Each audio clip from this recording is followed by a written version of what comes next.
Tsiorelakany tanako raha manoratra ho anao,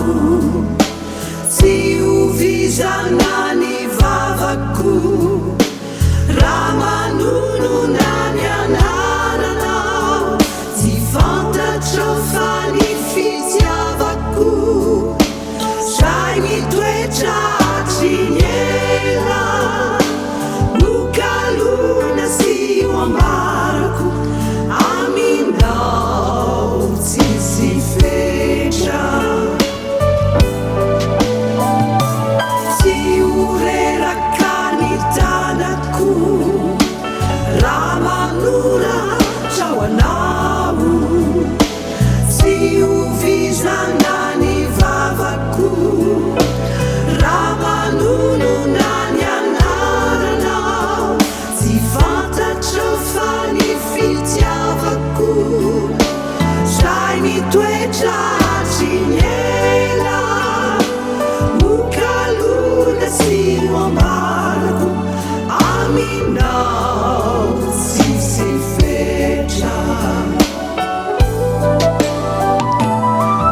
Ninonina idona, ninonina hiatra, ny foko tia tsirona, na izaly sy aotra,